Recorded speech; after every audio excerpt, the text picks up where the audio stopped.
मैं सुनील कुमार चौधरी तुलसियापुर चौराहा रहने वाला हूँ। पत्रकार एकता संघ का जिला अध्यक्ष ये चयन किया गया हूँ। पत्रकारों का जो संगठन है उसका मैं जिला अध्यक्ष हूँ। प्राकृतिक खेती को लेकर मैं काम करता हूँ अपना एक गौ विज्ञान अनुसंधान केंद्र की, जिसमें मैं गाय से संबंधित शोध भी करता हूँ और अपना एक विद्यालय स्वामी विवेकानंद करके जो चलाता भी हूँ। अपना अखबार है विश्व सेवा संघ, दैनिक समाचार पत्र और डिजिटल मीडिया हिंदुस्तान न्यूज़। मैं आप लोग के बीच में कार्य कर रहा हूं आप लोग के मार्गदर्शन में। लेकिन जिस विषय के लिए आज मुझे आदरणीय सोमनाथ चौधरी जी ने बुलाया कि आप आइए और चटिया बाजार में किसानों को लेकर जिस विषय पे आप काम कर रहे हैं, और सरकार भी अब जाग चुकी है, अभी तक नहीं जागी।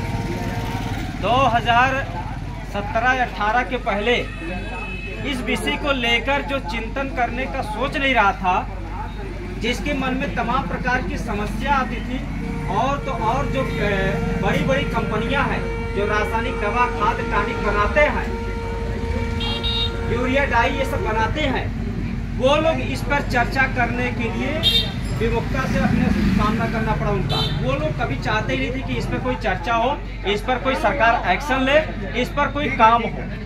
लेकिन सरकार ने जो प्लान तैयार किया कि हम किसानों की आय दोगुना कर देंगे, वो चीज़ नहीं हो पाया। भले ही लोग कहते हैं आज जो लागत लग रहा है किसानों की, उस लागत को जोड़ लिया जाए, मजदूरी जोड़ लिया जाए, मेहनताना जोड़ लिया जाए, तो वो जो इच्छा के लिए आप खेती करते हैं वो पूरा नहीं होता है। यानी अगर एक बीघे में अगर 10,000 की लागत लगता है तो मुश्किल से मुश्किल 1,000 तो 1,000 रुपये का आपका फायदा होता है, या 3,000 का फायदा, इससे ज़्यादा नहीं होता है। यानी किसानों की जो सबसे बड़ी समस्या है कि बढ़ती महंगाई, महंगे महंगे दवा, महंगे महंगे बीज, टॉनिक, और आज का जो समय है यूरिया डाई का शार्ट होना, ये सबसे बड़ी समस्या है।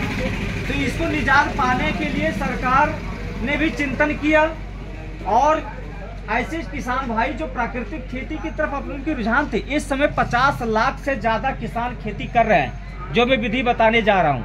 अब तो सरकार भी जाग गई है, और आप कृषि विभाग में चले जाए, दीवारों में चिपका दिया गया है कि ये चीज आप अनुसरण करो, क्योंकि रासायनिक यूरिया डाई खाद से हमारा भला नहीं होने वाला है। ये पीढ़ी तो बर्बाद हो ही चुका है, घर घर रोग फैल ही चुका है, और आने वाले बच्चों के लिए आप क्या देकर जाएंगे, इस पे सोचने की विषय है। 1942 के आसपास की बात है, अंग्रेजों ने एक सर्वे कराया था, और उस सर्वे में जो रिपोर्ट आया था, वो रिपोर्ट इस प्रकार का थी, भारत का प्रत्येक नागरिक स्वस्थ था, केवल 3-4% छोड़ के, बाकी 95% लोग सब स्वस्थ थे, क्योंकि उसमें गाय के गोबर, गौमूत्र, इन सबका प्रयोग किया जाता था, रासायनिक दवा खाद टॉनिक का प्रयोग नहीं किया जाता था। लेकिन जैसे ही आज़ाद हुआ भारत, आज़ादी के बाद का जो समय आया, जिसको कहा जाता है कि जो ऐतिहासिक क्रांति के रूप में है, कि खेती बाड़ी में क्रांति आ गया है, हरित क्रांति, जो सबसे बड़ा जहर साबित हो गया है।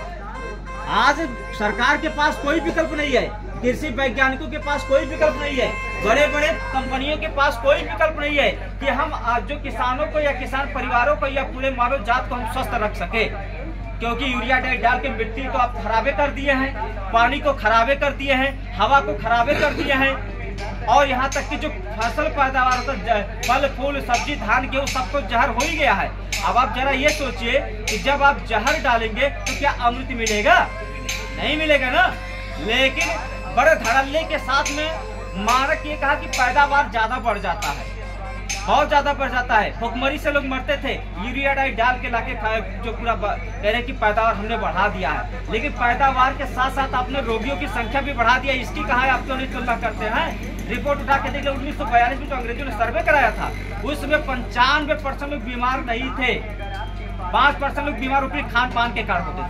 आज का समय 95% लोग बीमार है, हर घर में रोग है, डायबिटीज, कैंसर, टीबी, अस्थमा से लेकर सारी बीमारियां हैं। इसके समाधान के लिए भले चाहे जितना भी योजना चला लीजिए, चाहे जितना खर्चा कर लीजिए, लेकिन मूलभूत जो सुविधा, मूलभूत जिस पे काम करना चाहिए, उस पे सरकार पीछे हट रही थी। लेकिन अब आगे आ गई, अब जाग गई, क्योंकि उनको भी लग गया कि अब रासायनिक खाद से हमारा उद्धार होने वाला नहीं है। इस बार जो डाई डीएपी का जो 60 पड़ा खरीदा नहीं गया है कि विदेश से खरीदा गया है, इस बार उसी में निपटाया गया है। अब आने वाले समय में अब कहा जा रहा है जैविक खेती करो, नहीं तो कुछ होने वाला नहीं है। किसान चौधरी चरण सिंह ने भी प्राकृतिक खेती को लेकर काम किया, बड़े बड़े किसानों ने काम किया। आज का जो समय है किसानों के लिए, तो अब मैं आप सबसे एक होगा कि आपका जो पीढ़ी है, आपका जो जीवन अंतिम पड़ाव पे चल रहा है, आने वाले पीढ़ी के लिए आप क्या देकर जा रहे हैं, इस पर सोचने का विषय है। क्या आप शुद्ध पानी देकर जा रहे हैं? क्या आप शुद्ध हवा देकर जा रहे हैं? क्या आप खान पान शुद्ध रूप से जा रहे हैं देकर? क्या मिट्टी को शुद्ध किए हैं? नहीं किए हैं, बर्बाद किए हैं। आने वाले समय में पीढ़ी आपसे पूछेगी, जवाब करेगी कि भैया बताओ मेरे दादा परदादा ने मिट्टी को क्यों नहीं शुद्ध किया, क्यों बर्बाद कर दिए? 10-20 साल, 25 साल, 30 साल, 40 साल के बाद की क्या होगा? तो घर घर बीमारी, जितने भी फल फूल सब्जी आज मिल रहे हैं, सब में इंजेक्शन डाल के, अभी इंजेक्शन डाल दो, पूरा जो है सब्जी बड़ा हो जाएगा। दवा लाओ, कीटनाशक महंगे कीटनाशक दवा डाल दो, पूरा फैल जाएगा। पैदावार तो हो रहा है, लेकिन रोगियों की संख्या बढ़ रही है। जो कमाई आप जो खर्चा कर रहे हैं उसमें तो खर्चा हो ही रहा है, इधर भी दवा में खर्चा हो रहा है। यानी आदमी की कमाई आधे से ज्यादा दवा में चला जाता है, तो वो क्या करेगा? विकास कुछ नहीं कर पाएगा। तो उसके विकल्प के लेकर मैं आज चर्चा करने के लिए आया हूँ। वो विकल्प है प्राकृतिक खेती, गौ आधारित खेती।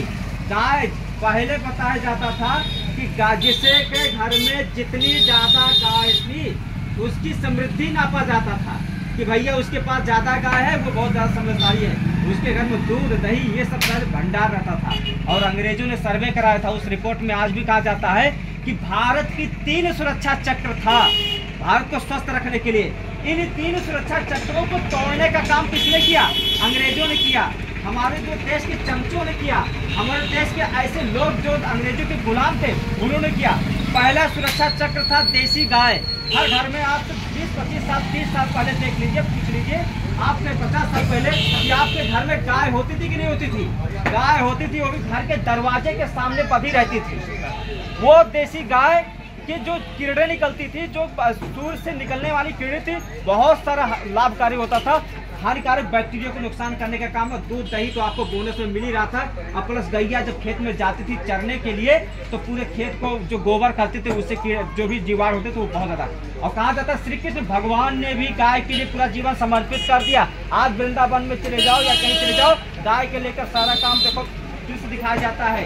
कहा जाता है कि भगवान श्री कृष्ण ने गाय के लिए अपना पूरा जीवन समर्पित किया, गाय के उद्धार के लिए।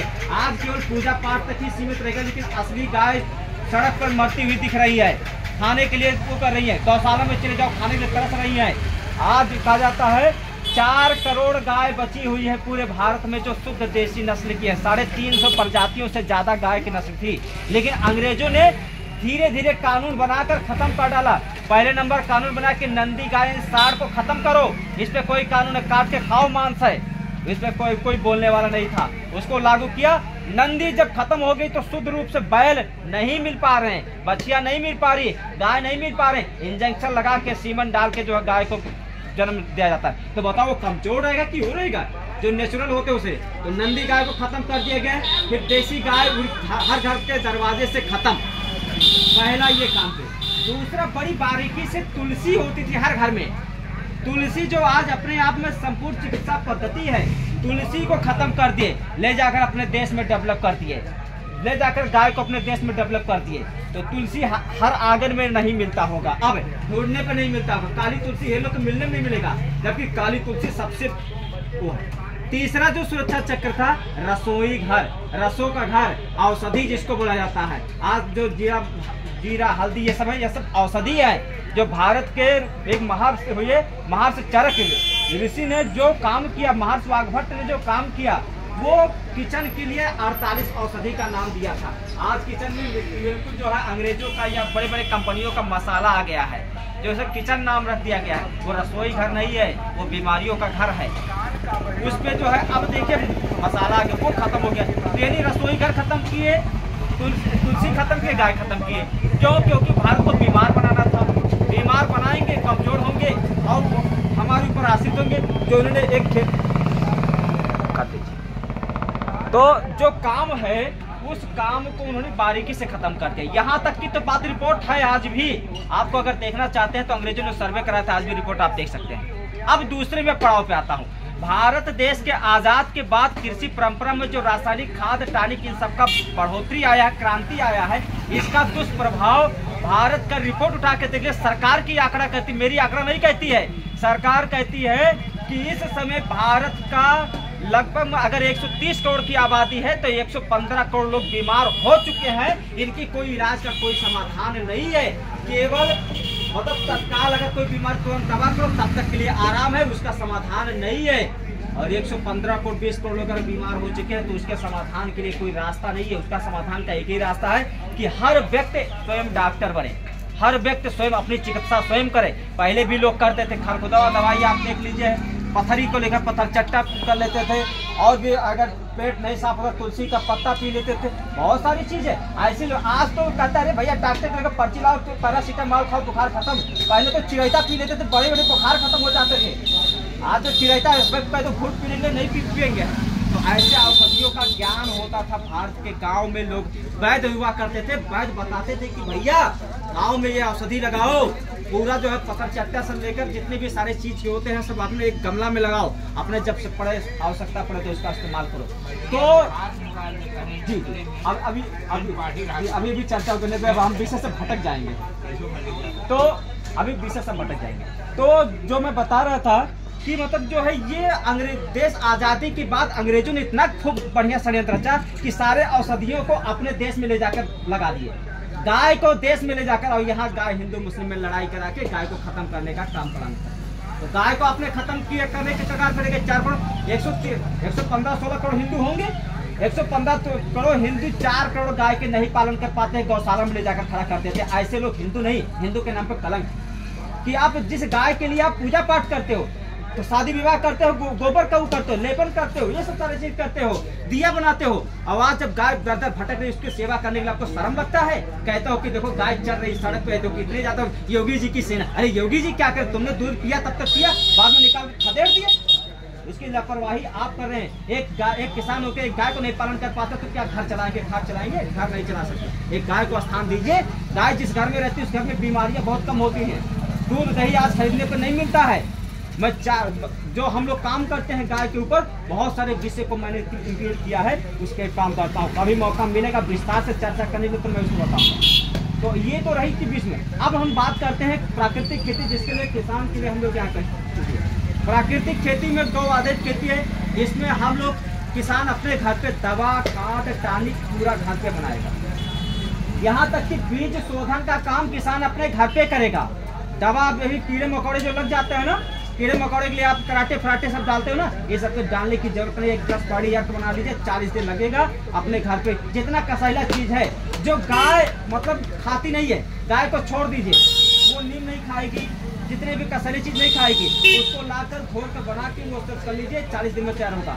अभी आपको समझ में नहीं आएगा, लेकिन जब आप प्रैक्टिकल के लिए मुझे बुलाएंगे कि भैया हम किसान हैं, हम आपको प्राकृतिक खेती करना चाहते हैं, अपने परिवार को स्वस्थ रखना चाहते हैं, उसके लिए आप मुझे जो है बुलाएंगे, तब हम आके वहाँ सिखाएंगे। ये तो खाली हो गया संवाद है कि एक जान जाओ। आप कभी भी संडे को समय रखिए, संडे के खाली रहते हैं, क्योंकि उस दिन विद्यालय मेरा नहीं रहता, उस दिन मुझे कोई काम नहीं रहता है, बाकी दिन बिजी रहते हैं। तो संडे को आप बुलाइए मुझसे। तो प्राकृतिक खेती में हमें जो है गाय के गोबर गौमूत्र का प्रयोग करना है। उसके बाद 10-12 मेर का पौधा है, जैसे पाकड़ है, नीम है, बकैन है, धतूर है, इन सब का पौधे का इस्तेमाल करना है। फिर चूना बरगद के नीचे का मिट्टी का, ये सब का प्रयोग करना है।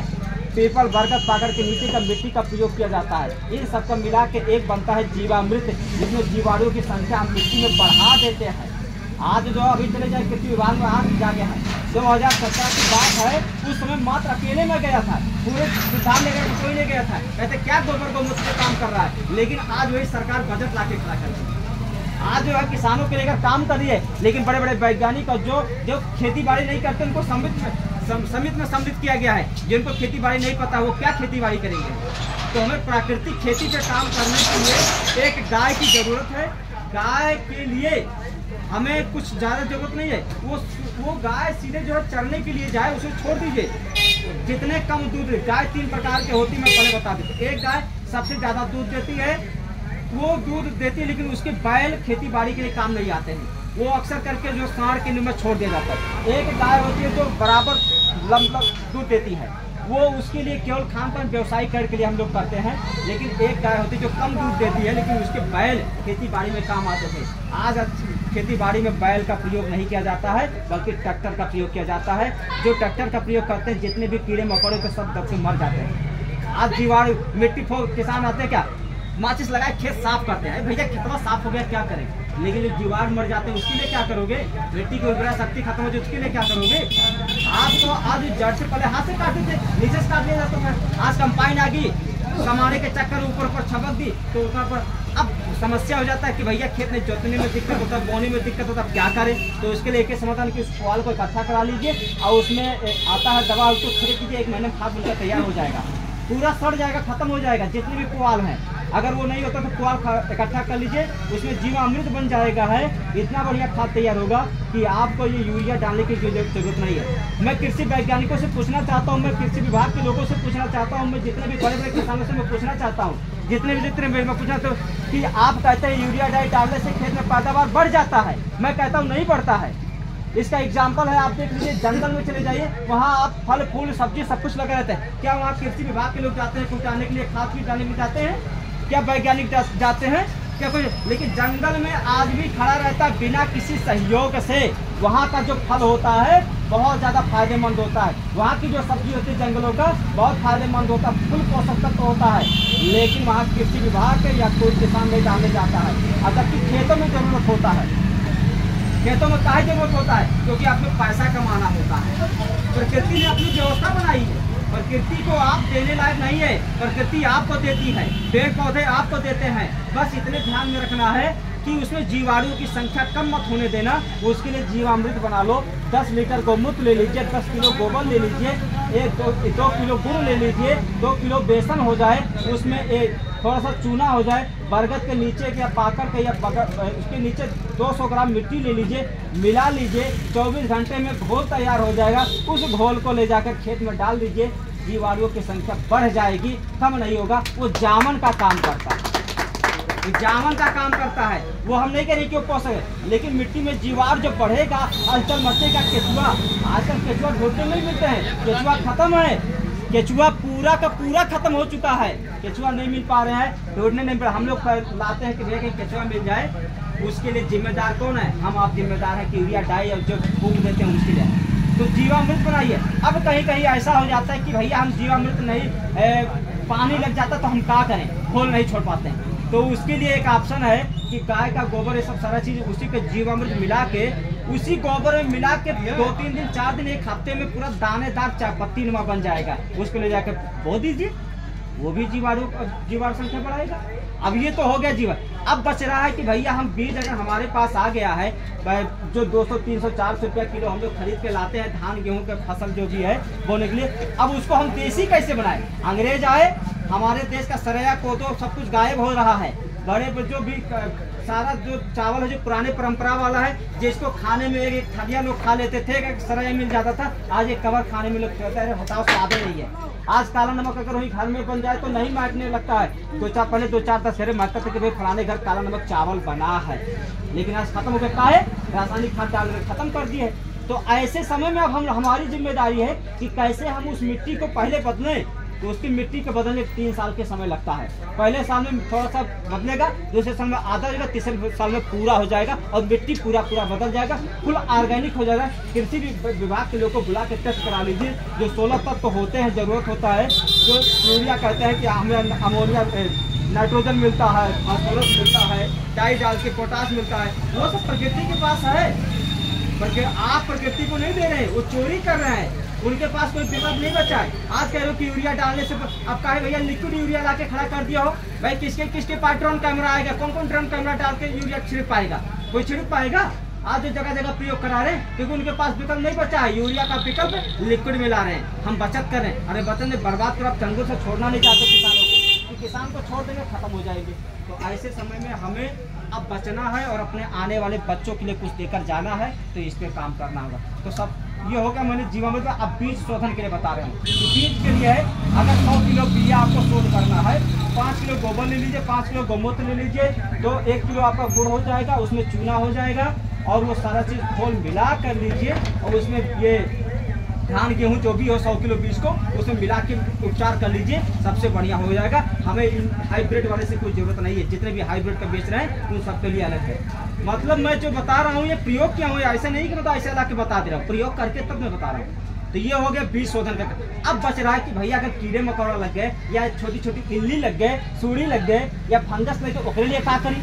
तो उसके लिए 3 मेल का दवा बनाया जाता है। एक होता है नीमास, जो नीम से बनाया जाता है, जैसे नीम का खली उली हो जाए, फिर वहाँ गौमूत्र मिला के 3 दिन में तैयार, 2 दिन में तैयार हो जाएगी, डाल दो, छोटा छोटा कीड़े मकोड़े खत्म हो जाएंगे। एक होता है उससे बड़े कीड़े लग गए हैं या नीचवा से जड़िया काट देते हैं, उसके लिए ब्रह्मास्त्र बनाया जाता है, थोड़ा सा दायरा बढ़ा दिया, 4-5 मिनट का पौधा मिला दिया जाता है, बाकी से यही रहता है, गौमूत्र की संख्या बढ़ा दिया जाता है। जब प्रयोग करेंगे तो हम बताएंगे। इसके बाद में एक होता है कि भैया बड़का बड़का पूरे इतना कीड़े मकोड़े लग गए हैं, इतना महुआ लग गए हैं कि हम परेशान हो गए हैं ला के, तो उस समय आप 10 पौड़ी याद बनाएंगे, 40 दिन लगता है। उसमें 13-14 मिनट का पौधा होता है, जैसे नीम, बक्कैन, मदार, फिर उसके बाद कनेर, फिर सीताफल, ये सब सारे कई मिनट का पौधा होता है। इसको उसमें मिला के चटनी बना के और फिर गोबर गौमूत्र और ये सारा चीज़ मिला के 40 दिन में हम लोग तैयार कर देते हैं। उसका 6 महीना तक उसका प्रयोग कर सकते हैं, 6 महीने। बाकी जितना पता है 3-3 महीने का प्रयोग कर सकते हैं। जीवामृत 1 हफ्ते के लिए होता है, बीजामृत 3 दिन के लिए होता है,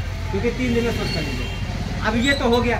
अब कभी कभी ये समस्या आता है भैया कीड़ा मकोड़ा तो खत्म हो गए, लेकिन पौधा नहीं बढ़ता, अब क्या करी? डेवलप नहीं होता, क्या करी? उसके लिए है अमृत पानी बनाया जाता है, तो थोड़ा सा वो महंगा पड़ा, मतलब उसमें दूध का इस्तेमाल किया जाता है, लेकिन वो भी आसानी से बन जाएगा। तो ये आपका प्राकृतिक खेती करने के लिए आपके पास, हम नहीं करें कि सारा खेती बाड़ी छोड़ के आप प्राकृतिक खेती कीजिए। आपके पास अगर 10 बीघा खेत है तो 1 बीघा से स्टार्ट करो, 1 बीघा है 1 मंडी से स्टार्ट करो, अगर नहीं है तो छत पे से स्टार्ट करो, गार्डन हुई बगीचा हुई वहाँ से स्टार्ट करो, लेकिन एक शुरुआत तो करो। जैसे अंग्रेज आज पहले फ्री डाली, तो अब मान लो हमारे बच्चे मान लो कि हम एक शुरुआत में थे, नहीं तो सब्जी खाए भरे करो, खाए भर के गेहूँ करो, खाए भर के वहाँ हम यूरिया नहीं डालब, हम अपने घर के लिए कर, खाए भर के लिए, बाकी पीछे लिए करो। जब आपके धीरे धीरे समझ में आवे तो धीरे धीरे बढ़ाओ। पहले 1 बीघा आसो करो, अगले साल 2 बीघा करो, 3 बीघा करो। अब हम देखी देखा फलवा गई भैया ये तो यूरिया नहीं थे, बढ़िया फायदा तो लाभ हम लोग करें। तो अगर ये किसान एक गाँव में मिल गए ना तो पूरा गाँव बदल गई, क्योंकि आज के गाँव में किसान देखी देखा पाप, देखी देखा पुण्य बहुत ज़्यादा करते हैं। तो ऐसे में हमें खेती बाड़ी के लिए आगे आना होगा, प्राकृतिक खेती अपनाना। अभी आपको 23 तारीख को ये बलुआ में एक कार्यक्रम लगने वाला है पानी संस्थान के द्वारा, जिसमें मुझे मुख्य अतिथि बनाया गया है। अभी आज ही मेरे पास लेटर आया कि भैया 400 किसान रहेंगे, आप आइएगा वहाँ प्राकृतिक खेती और किसानों को लेकर। मुझे अभी लेटर, मैं आपसे चर्चा भी कर रहा था कि उसी दिन 2 प्रोग्राम है, लेकिन अभी चर्चा। तो आप सबसे साथियों आपसे यही निवेदन है कि प्राकृतिक खेती को लेकर कोई जानकारी चाहिए, कुछ भी चाहिए तो आप बिल्कुल जो है आप मुझे आप बुलाइए, संडे के दिन समय रखिए, गांव हो, खेती बाड़ी 2, 4, 10, 20 किसान हो, आप बुलाइए, मैं वहाँ आऊँगा, सिखाऊंगा, पूरा प्रयोग करके, पूरा सिखा के तभी मैं जाऊँगा। और ये भी नहीं कि मतलब खाली सिखा के, जब तक आपका फसल नहीं तैयार हो जाएगा तब तक एक बार, क्योंकि उसमें बुद्धि दौड़ानी जरूरत है, पढ़ाई लिखाई की जरूरत नहीं है कि हम बहुत पढ़ेंगे, क्योंकि आपके दादा परदादा, हमारे दादा परदादा कर रहे थे 30-40 साल पहले गोबर का प्रयोग करे। गोबर एक कच्चा है, गोबर अगर सीधे डायरेक्ट गोबर जो डालो तो बहुत खतरनाक है, डायरेक्ट गोबर नहीं डालना चाहिए। गोबर के बना के रखे, गोबर से दूध होता है कि दूध के पहले वहाँ जावन डालो, दही मिला, फिर मक्खन बना, फिर घी बना, बहुत सारी चीज़ बनता है ना, ऐसे ही गोबर है। गोबर में अगर डलबो, अगर 100% तो फला मिली तो और डलबो, वहाँ गौमूत्र डाल दो, फिर वहाँ जो ढेली डाल दो, फर्मेंटेशन हो जाए तो और पोषक तत्व बढ़ते, तो ये सारा चीज़ होता है। तो ये सारी सारी चीज़ों को हमको ध्यान में रखते हुए प्राकृतिक खेती करना, जिसमें हमारे जो आदरणीय श्री सोमनाथ चौधरी जी ने मुझे बुलाया, मैं इसके लिए आभार प्रकट करता हूँ। विषय तो बहुत ज़्यादा है, खेती बाड़ी में कृषि स्वास्थ्य शिक्षा से लेकर सभी विषय पर काम कर रहा हूँ। सपना है और मैं जो इस पर काम कर रहा हूँ बहुत ही सुंदर है।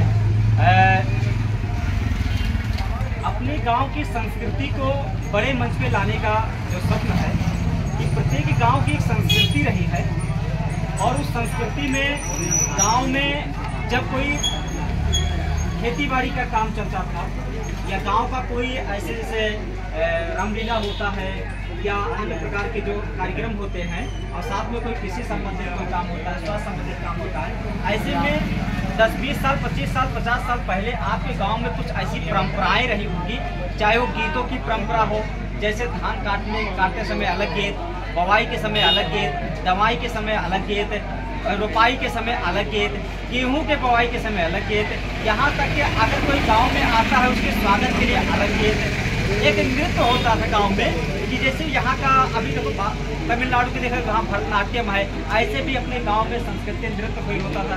कुछ होते हैं कव्वाली टाइप का कहते हैं, कुछ ऐसे होते हैं जो स्वागत करते हैं। मतलब एक गांव की संस्कृति को बड़े मंच पे लाने के लिए अपने गांव अपनी संस्कृति एक कार्यक्रम चल मतलब आयोजित कीजिए जिसमें अपने गांव की संस्कृति के संबंधित जानकारी लोगों को दे, ताकि आने वाला पीढ़ी जो आपके जाने के बाद आपके विरासत को ध्यान में रख सके, उसे बता सके कि हमारे गांव में परंपरा रही है कि लोग कोई रामलीला होता था, या जो नृत्य करते थे, या गांव में गीत गाया जाता था, या चौपाल के माध्यम से लोग बैठते थे, गांव की समस्या रखते थे, फिर उसका निराकरण के लिए गांव के वरिष्ठ लोग थे उसके बाद में चिंतन करते थे, वो आगे ले जाते हैं। यानी जो कार्यक्रम है अपनी गांव अपनी संस्कृति, अपनी गांव अपनी संस्कृति को विरासत पे रखने के लिए, उसे आने वाले समय में आने वाली पीढ़ी को लाने के लिए ये किसान चौपाल या गांव चौपाल ये एक तरह का आप रखिए। और उसमें